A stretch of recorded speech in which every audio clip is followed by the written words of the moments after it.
Hey, Stacey, welcome to the show. Hey, Corey, thanks for having me. Man, I'm super excited about this episode. This is a part of, we're actually starting a 3-part series, really just focused on management and why it's so vitally important. But before we kind of get into that and kind of what we're going to talk about today specifically, which is going to be student housing and how that's different than just regular multifamily. But can you just take a brief moment? Because listen, you've been doing this business for almost 30 years, over 30 years. And I would love everybody, my audience, to kind of get a little bit more. I know I gave you an introduction, but it probably didn't give it justice. So in your own words, tell us who Stacey is. Well, I am a mother of 2 and a wife, been married almost 30 years as well. But in my professional world, I have been in the industry for coming up on 30 years. The first part of my career started in the multifamily space, or what is also known as the conventional environment. And I worked in that setting for about 8 or 9 years. And then in the year 2000, I moved over to the student space, and that's where I've been ever since.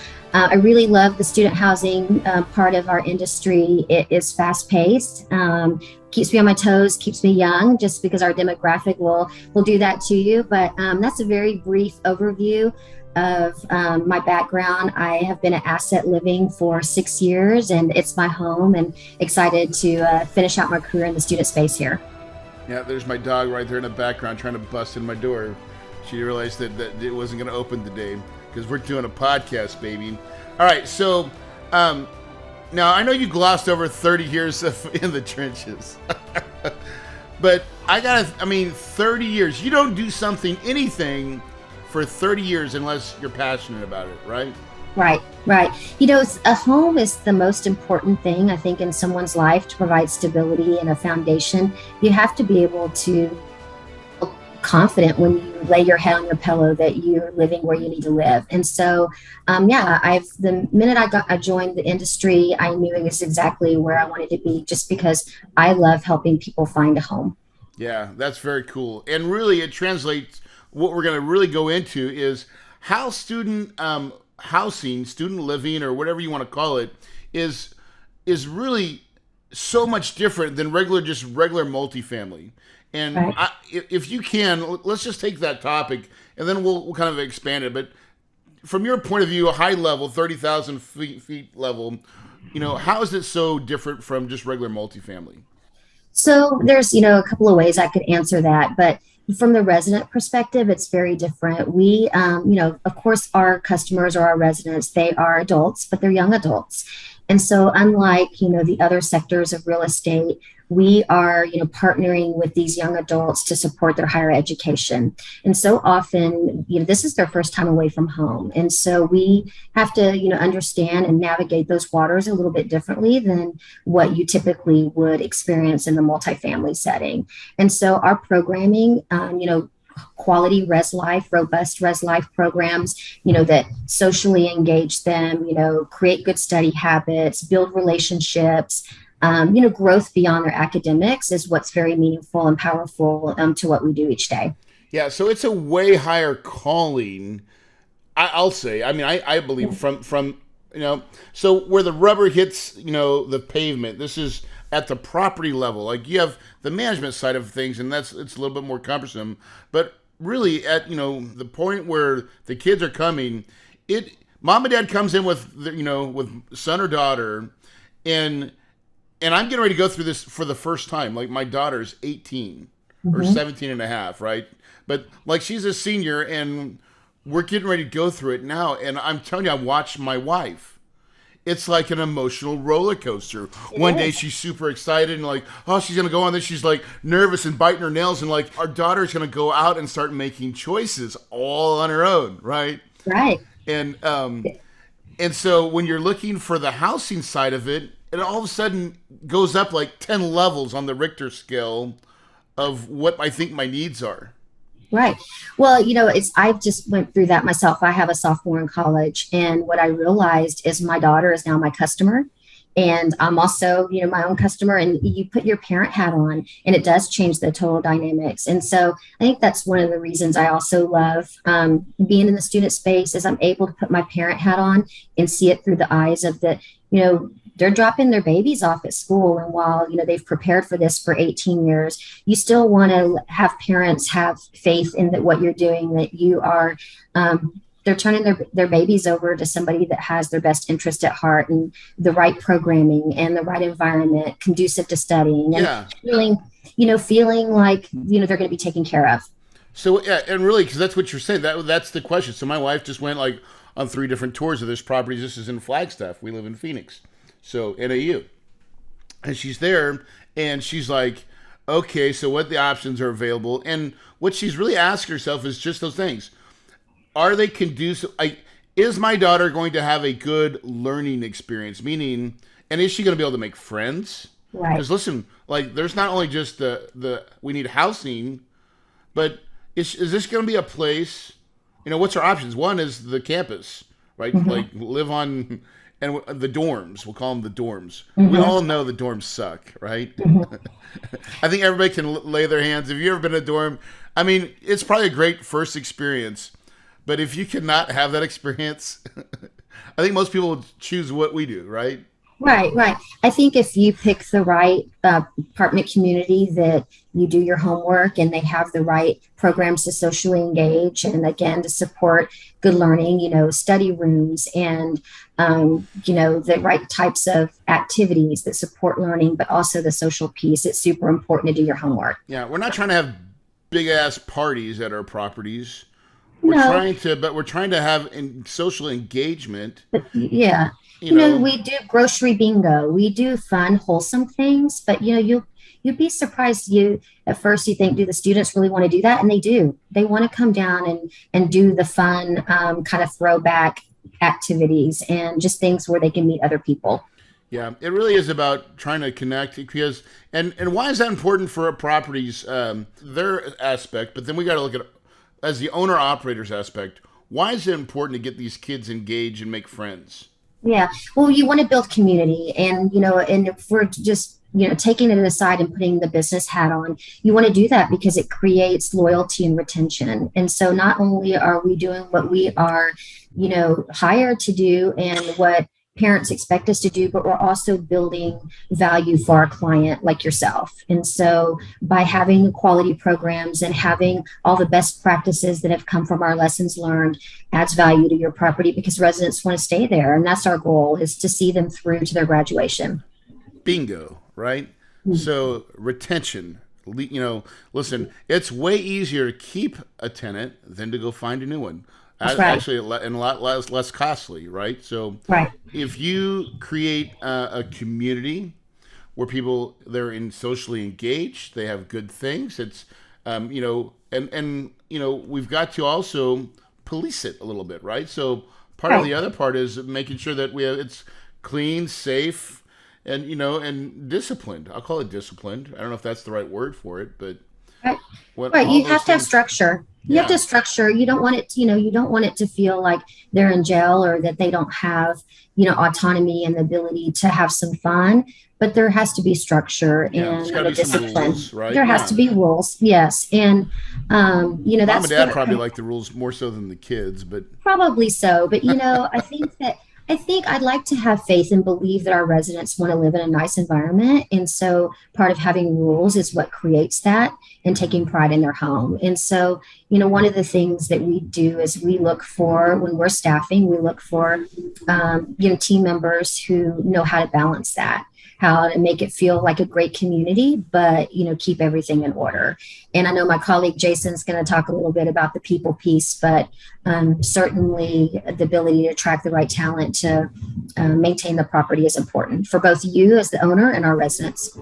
yeah, because when we are affecting the extra stuff, the curricular stuff, right? That takes and you want to be warm, inviting, and you got to find the right people person that's all about. Hey, let's get everybody together and Right. create this fun thing, and that residents come to love. And here's what I know, at least from my side of as an operator, an owner, is that I know when tenants meet other tenants and they have fun and they feel like it's home, they stay. They And they stay. stay their whole college career. They don't look to go find another thing because they're like, no, no, this works fine.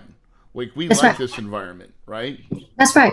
Yeah, I mean, it just boils down to that. And again, we go back to the balance. We don't want to have Animal House or a frat house, type of environment, but there's a way to, allow them to have fun, but still also remain focused on why they're really there, which is to go Hmm. to school, get a higher education, and, make mom and dad proud and, create a bright future for themselves. Yeah, and so from the parents aspect too, I got to think that's also so important. They come, they've usually when they're visiting properties, a lot of times they are with parents, right? Like, hey, it shows, what are these amenities, and so then that takes the right person to be able to point out all the things these properties are offering, and making mom and dad feel more and more comfortable, right? Right, right. I mean, one of the things we go back to the beginning of when we opened up here and talking about how different it is, and we talked about how our resident base are young adults, but we're managing the parents too. They're also a part of our everyday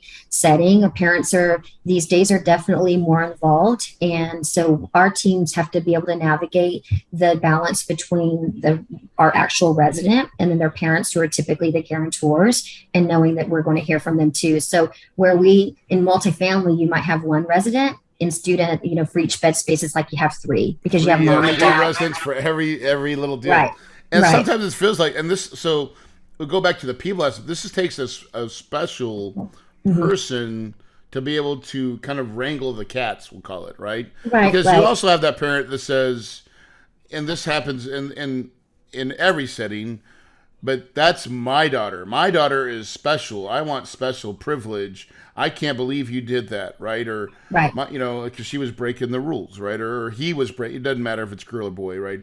They're breaking the rules. Um, And Privilege parents have a hard shows time. up. Yeah. Sorry, parents have a hard time. I didn't mean to interrupt, but parents have a hard time sometimes, accepting that. And so it's the delivery. But they do though, right?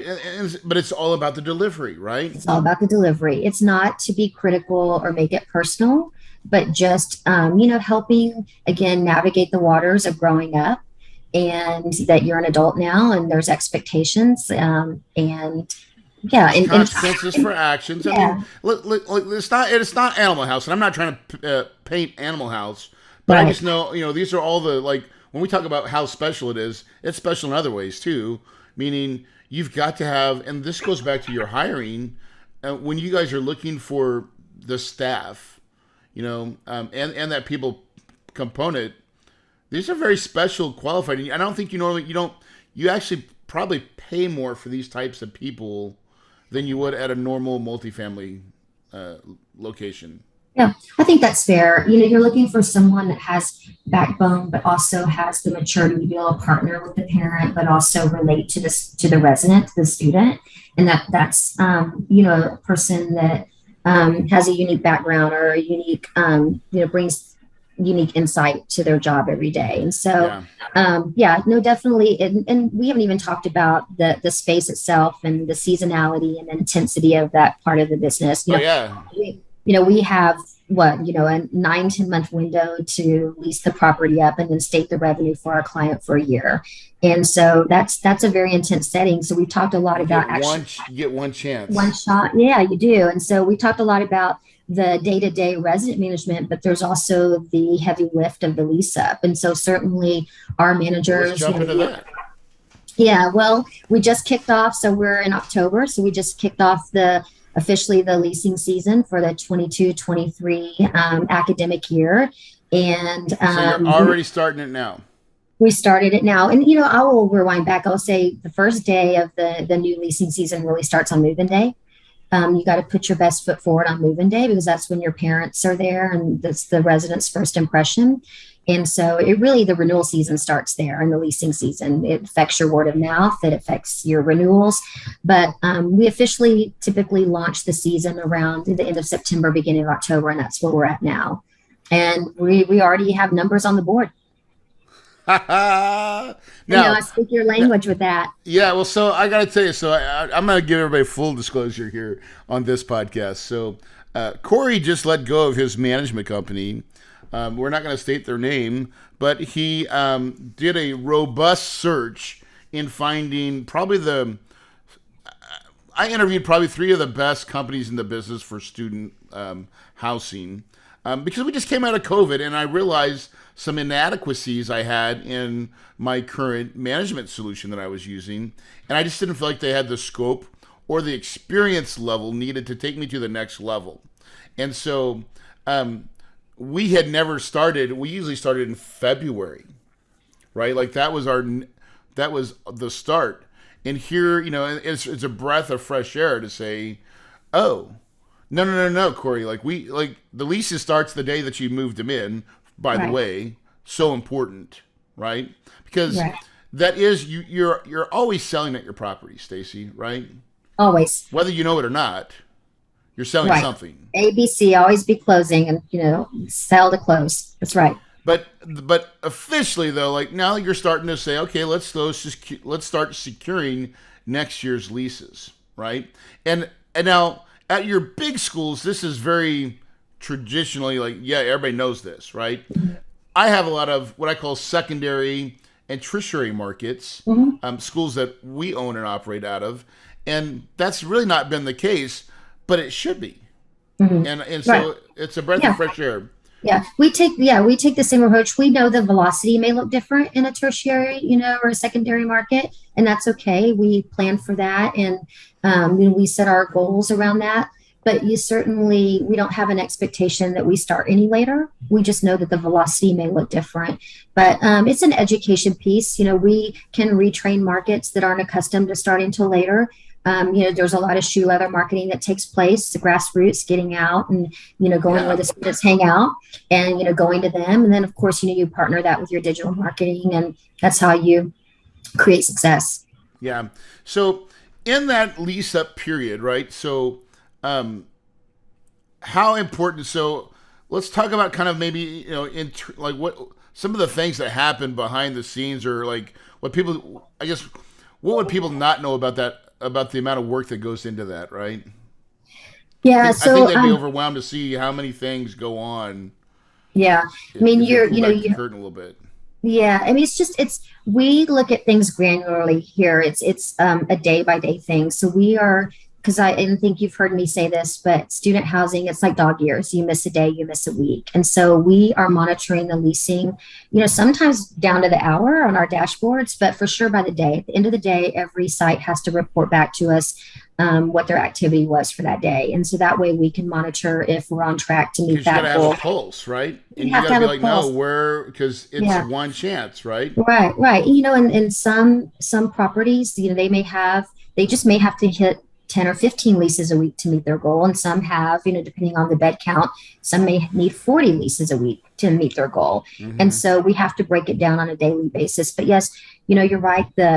Our team members are dealing with the students, the residents themselves. They're dealing with the parents and making sure that everyone is comfortable with the decision. And then you have the paperwork piece and tracking all of that down with Yeah. a young adult that doesn't understand the sense of urgency. And so it's all a training process. And again, I will say it's almost like we're a surrogate parent. Yeah. And that's just to get the signed lease. So That's just to get that's only one piece of it. Get it right. signed. That's for next year. Okay. All right. Now we got that secured. But then there's still another process called the turn. The turn, right. So I would say the industry average for resident retention is, 35 or 40%. I will say at Asset, we're hitting more of the 45, 50% just because all of those great resident programs that we just discussed. Right. But so what that means is the other half of your property is moving out. You're in a perpetual lease up. And so the other half of the property moves out typically at the end of July. And so our teams have about a 2-week period to turn all of those bed spaces for the non-renewals. And so it's And a very intense process. it is a very intense process. And, it actually starts a little bit early. You try to start getting in those units, the ones, those bedrooms, we start minimizing what can we do? What do we need? Like, let's start Right. working on them now. Right. Um, Right. So we actually, our turn process starts in the fourth quarter of the year prior. So the fourth quarter of this year, we will start walking all the units at winter break in December. And that's really when the turn plan starts. So we get an idea of what the units already look like from the few months of residents living in them. And we start formulating this is what it looks like today. And then we'll walk them again at spring break. And then the plan comes a little bit clearer. And we get our furniture orders in, and we start looking at what type of supplies we need. And we really like to do that so that we can have great transparency and candid conversations with our clients as to what the true cost of their turn is going to look like. And also the planning piece, the earlier you start, the more prepared you are. And so it's a very comprehensive process for us, led by our facilities directors and our regional managers. There's a lot of involvement from all the disciplines. Right. And so in that aspect, I mean, it's just there is a lot more planning and a lot more strategic thinking over it. Because in the multifamily side, this is an every month thing. We're like, hey, how many is Right. due? How many, maybe we get 60%, 65% renewals, and we got to turn these 4 units. But we're talking about when you say a number like 50% or more in 3-4 weeks, that's a whole nother monster that if you're not tactically planned, you can break. It'll break. It'll break Right. bad. Right.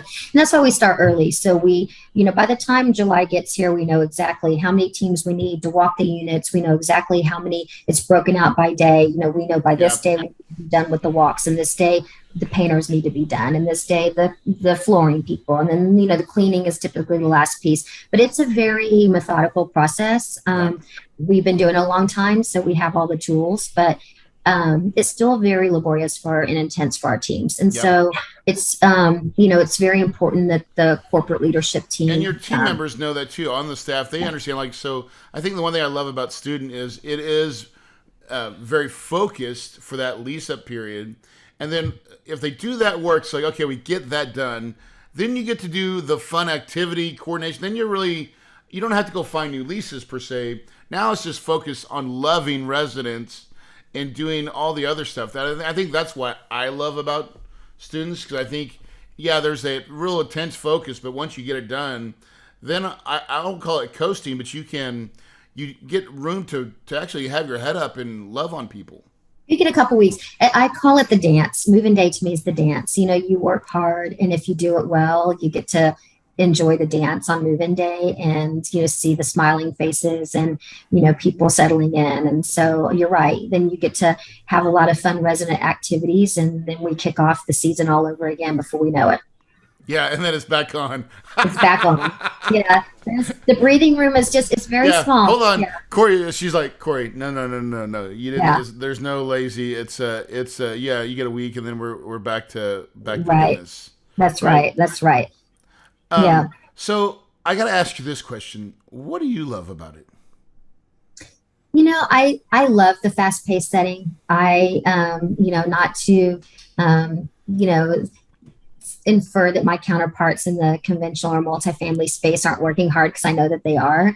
But I love the intensity, and I always love feeling like I have the wind behind my back pushing me rather than in my face. And that's what student housing, it feels like to me, is that I need to keep up. And I've always loved working in that kind of It setting. does And keep you young because you're it dealing with keeps a me young. whole. It does keep what's going on with the students, because the one thing about trends, it's way more faster on for our spectrum, right? Right, right. Well, Of that's exactly right. I mean, you definitely have to keep up with the trends, and that plays into the beginning when I said, it keeps you young. That anybody can do the math if you've been doing this 30 years. You can do the math on my age, but I tell you what, having 18 to 23-year-olds as your resident yeah. helps make And now helps we mitigate have, that. I don't know if we have TikTok accounts, but I know we have we have social media stuff that, Oh yeah, like it's a big thing to keep to be visible and fun in the right place. Like, this is where we live in front of hmm all that demographic. And so hmm you've got to reach them where they're at. So That speaking of TikTok, have your daughter hasn't made you do a TikTok video yet? No, Dad, she doesn't ask Dad for that kind of Oh stuff. gosh. Oh well, I don't know. You Maybe never know. Shelly, but I've not been. I've never been invited to be on any of my kids' social media platforms. Oh You gosh. know, Okay. the reason is because Dad's dad, Dad podcast. They're like, no, no, no, Dad, we don't want you on our stuff. Just, yeah, they Fair don't enough. want me. Yeah, they're like, no, just no. Shelly gets invited. I don't ever get those invites, unfortunately. Yeah, she's pretty cool. I'm sure she does well. Yeah, but anyways, so listen, I think we've kind of opened up this pretty good. It really is different, right? I mean, that's the thing is, you have smaller, the leasing windows entirely different. You've got Hmm. a mass quantity, you get a one shot to do it, but it's a great product. I think it's a great responsibility too. It's a great responsibility, and I know I've, not to be repetitive, I've said this a few times, but it really is such an important time in a young person's life. Getting it's a fun time for them too. It's for the most part, it's their one time before the real world comes to have some fun, but also be responsible. And Yeah, so their home and where they live and that environment and that community and that part of it that we serve is super important that we don't get it wrong. And yeah. so um, yeah, so it's a great responsibility, but it's one that I welcome Yeah, having. I know our teams do because too. I just remember my wife was just talking about like she goes, I was watching our daughter and how you can see her kind of smiling internally, and you can see her thinking and envisioning this little life of this is it's a big girl, like it's different, Yeah, and they're it starting to is. grow and come into their space, and I think it's the same that a lot of parents feel like as you're you work so hard to try to teach them and raise them, and now you're finally going to help them. And listen, most of the kids or parents are helping fund their living experience for college, right? And but I'm excited to do it. I'm excited to her to get to live and get this next chapter of growth. So I think that's Yeah, where lots of parents feel the same way that I do, and we're going to entrust. And this is, I think, how parents think they're entrusting their kid with this apartment community. that's right. That's right. And even though your daughter is, I know I'm sure she's excited when mom and dad actually leave. Though I will say they go through a few weeks of having to figure it out and start planning their routes, and that's why those first few weeks after move in and what we do and how we engage the residents are super important because homesick is a thing and it does kick in. They can't envision that yet, and so our teams, helping to be there and making That sure that first part is so critical, first huh? the first I think it is until they realize what they want to be involved in and how their classes are going and what they need, and oh gosh, now I'm responsible for making my own meals. It's all the things that they don't envision that when reality sets in, and so that's why our teams have to be so good. Yeah, I truly believe it. Well, listen, I want to thank you for your time and just kind of giving some insight. I really wanted to talk, we normally just talk about multifamily in general here. So this was our first kind of, I think, episode that I've really focused on the student side of something that I'm passionate. I think 80% of my portfolio right now is in that student niche, and I love it. I think it's a great place to do, and for a couple of reasons too. And I just want to say this just for everybody's listening. You know, if you look and you stack student on and compare it with I think other asset classes, just like multifamily side, I think it stacks up better. That's just my personal opinion. Mhm. When you have the right management company behind it, um, to get that because it's all about that Lisa. But we're seeing trends, and right now, pre-COVID, so everybody was wondering like COVID was the scare, right? Mhm. Like, oh my God, what's going to happen? And how long are we going to be like the hotel industry Yeah. that's still dogmired, right? Yeah, we rebounded the following year. Yeah. Like almost immediately. Yeah, yeah, we did. I think what people found out is that even before it was clear if classes were going to go back to being in person or online, the students realized that they wanted to be on campus as best as they could around, even if it was a hybrid setting. Parents realized that they really didn't want their college children back at home, that the best place for them was in the campus setting. And That so, desire to go out is still so that's right. strong today as it was tomorrow, as it will be, as going forward. That's right. That's right. No, it's a very strong investment. And you're right, partnering with the right management team that sees your vision and, is key though. I Because just it came is, back from a again, national multifamily or student housing associate. I don't know.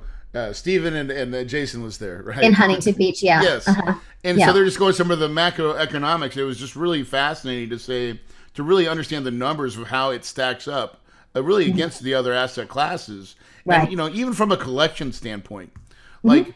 like, we kill it, right? Because mom and dad Yeah. are personally guaranteed there are no collections, or it's a Right. very small line Very item. small. Right. Right. You're exactly right. Compared Yeah. to When the you other have, asset classes. And right. 95% occupancy on average. Now these are probably more the tier one schools, right? But like, still, that's strong. It is strong. No, it's definitely the strong, What about strongest enrollment space. growth? Have you seen there, Stacey? Like, I see it rebounding. We're seeing increases in freshman classes, and which is great. It plays into, you want that sector to grow because then you get them for 4 years. So, we're seeing recovery there too, I've which even seen really, colleges. Some of the, like, I know we got a property that we're getting ready to buy that the college doesn't have enough housing, and so they're contracting master leases. right? Yeah, no, we see that more and more. They're, Or they're trying to partner because they have to have a solution, that's right. or That's right. they're limiting their solutions for on, if you have to be on student Right. or They're on reducing campus. the live on requirements. Yeah. Right. So that all Right. plays well for the operator, that's looking for. So I think there's lots of opportunities out there, especially now. This is what I learned just coming from this conference, and I'm going to spit this out. And so the tier one schools, I'm talking the big D ones, like, if you can name the football team, like, Yeah. okay, that's where all the institutional money is going, right? So Mm-hmm. just stay away from all those markets. Any other market, all the state schools, a lot of the state schools, a lot of the secondary markets, the Wall Street money, the crazy capital, they're not going after those assets. So I think there's lots of opportunity right now for that type of building. Yeah, no, I agree. I think, the best, hold on to your hat because the next year or two it's going to be phenomenal. Yeah. Cool. Stacey, we'll wrap it up with this. Thank you. First, couple things. Number one, any books or anything that you're reading right now that you would like to share that comes to mind, or something that shaped you? The Culture Code is a book that I recently read that, and it probably plays into, the my colleague Jason's piece, but truly about creating an environment where your employees feel supported and safe and can champion or challenge the process, and things aren't status quo, and feel confident doing that. So the Culture Code. Cool, awesome. And any advice that you would give to either seasoned operators or new operators out there when they're looking at student? What would you tell them? It's a fly trap. Once you get in, you don't want to get out. It sucks you in, and it's definitely fast paced. But the idea of not being in that setting would be depressing. So once you get in, you'll never look back. Awesome. Thank you for that. And the last thing is, if they want to learn more about asset living, where do they find your company? Assetliving.com. So just, you can Google asset living and go to our website, and it's really easy to reach out to us and contact us. Awesome. Well, listen, guys, student living is a different case. It's a different little niche in the whole, cash flow multifamily sector. I highly recommend it. I'm obviously really involved in it. But before you can even start, guys, you got to make a decision. It is really important for you to say, I'm going to jump all in. Apartments, whether it's multifamily or student, I believe is the asset class. It is the correct vision. It's not the fix and flip mantra, but you got to believe it. You got to take the time and envision it and see your success. Because if you believe it, you can achieve it, and your paradise is absolutely possible.